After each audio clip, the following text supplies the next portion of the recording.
Hey guys, welcome to the Liberal Hive Mind, a channel solely focused on exposing the abundant hypocrisy of the left. Alright, so let's deal in a hypothetical scenario. If somebody ever asked you, why aren't you a leftist? What is the proper response? Now, of course, we know there's a lot of decent responses, there's a lot of good responses, but I'd argue the best response would be sending the video clip that I'm about to show you guys, and literally nothing else. Just pure silence. Just send the clip, copy the link, Control-C, paste the link, Control-V, and then click Enter. And boom, there it is. You now have the greatest argument as to why no one should ever ascribe to this sort of ideology, this sort of extreme victimhood, which seems to morph into extreme, vindictive ugliness. The left preaches love and acceptance and tolerance. They're the good people, we're the bad people, right? That's the narrative. But the reality is, so many of them are simply awful and say the most heinous of things. The most vile, the most racist, the most aggressively violent things. Let me show you guys exactly what I mean by that, by the shocking moment on CNN. We got some stuff to get into, so let's roll the tape. Alright folks,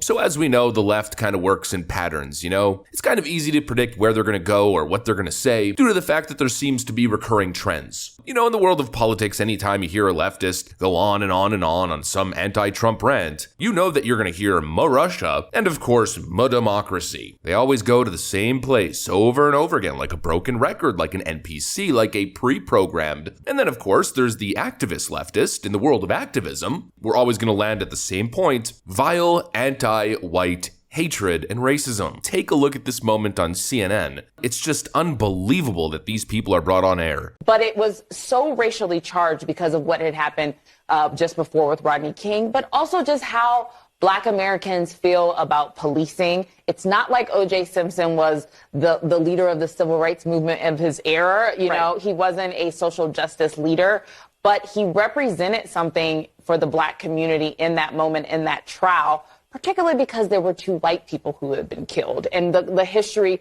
around how Black people have been persecuted during slavery. There were just so many layers. And I guess I would just close with this, is that there was racial tension then, there is racial tension now. It might not be the backdrop of the Trump campaign, but until this country is ready to actually have an honest conversation about the racial dynamics from our origin story till today, we will always have moments like O.J. Simpson that manifest, and our country will always be divided if we don't actually deal with the issue of race. You could be in a far away land, discussing a topic that is so far away from American culture and white people, but the activist leftist is always going to bring it right back to some aggressive anti-white rhetoric. This person literally just went on CNN, and this is not just a random individual that popped out of nowhere. This is a CNN contributor basically saying the quiet part out loud. What a lot of these people think, this is the perception. She claims that the Black community felt connected to O.J. Simpson because he took the lives of two white people, and as if it was a sort of violent vindication that people justified in their own minds because of the race dynamic. Are we starting to see the problem here with leftist ideology? I mean, what's the logic here? That Black people would literally forgive a Black man for butchering two innocent victims as long as the victim's skin color was white? That's completely insane. But the crazy part is that this is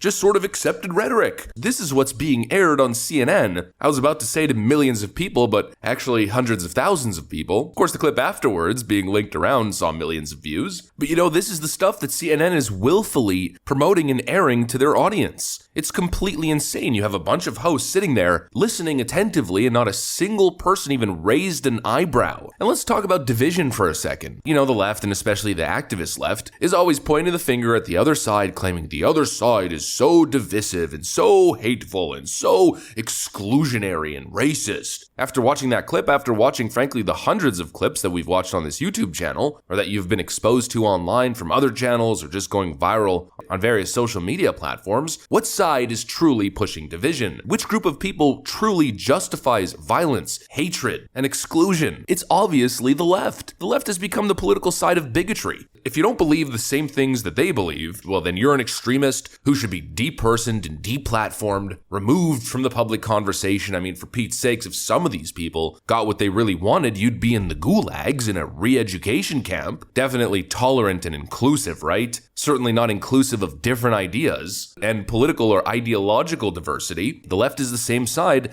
attempting to segregate seemingly everything. I mean, they segregate university campuses, graduations, extracurricular activities. How many events have we covered over the last couple of years that are essentially marketed as being no whites allowed? Which side is truly divisive and intolerant? Which side is truly bigoted? I think it's quite clear. And every single time this hatred or this intolerance is masked with fancy academic terms and activist slogans. Social justice is a term of misdirection. What's it misdirecting from? It's misdirecting from just straight up anti-white hatred and racism. It's always the same slogans, the same pseudo-intellectual academic nonsense. And you heard one of those slogans in that clip: until this country is ready to have a conversation about race and this country's history and this country's past. It's this reoccurring thing that you hear over and over and over again, and what it really is a threat. Until we get what we want, we will continue in our vile bigotry, is essentially what I hear. The question I keep asking myself is, what conversation haven't we had? I mean, it's been over 100 years of this conversation, over 100 years of progress, of really looking inward and attempting to move forward, dealing with the country's history and past. I mean, for Pete's sakes, in 2008, a black man was elected president. Well, not just in 2008, but in 2012 as well. Is that not progress? Well, according to leftists, no. We still haven't had the conversation. What really remains to be said? What is there to reckon with or to talk about? My perspective is that it's probably time to stop talking about it. It's probably time to move on, move forward. You know, progression is the act of pushing forward, right? Innovating and creating, doing new things, moving society forward. But all leftists want to do is harp on the past and continue to promote this sort of angry, vindictive, vengeful mindset. I mean, you have to be blinded by rage and hatred to even say something like this. Essentially what she's saying is that O.J. Simpson achieved revenge for the entirety of the black community. At least that's how it was perceived from her perspective, that O.J. Simpson's actions, or supposed or alleged actions, were cheered on. That particular groups of people are A-okay with, let's call it, subverting justice or avoiding justice, as long as the act of violence was targeted towards white people. I cannot think of anything more insane. I cannot think of anything that is a better example of somebody saying the quiet part out loud. What this person is telling you is that they have hate in their heart and that basically white people have it coming. It's just gross on so many levels. It makes you sick to your stomach. And it really makes me question whether we'll ever be able to move forward as a society, or whether we're just going to be stuck in this perpetual cycle of division and hatred indefinitely. This is your mind on the woke stuff. This is the woke mind virus. This is what happens when you let hate infiltrate your heart. Absolutely wild stuff. Anyways, that's pretty much what I got for you guys. You pretty much get it. If you enjoyed the video, make sure to leave a like and possibly subscribe. Thanks for watching, and I'll see you on the next one.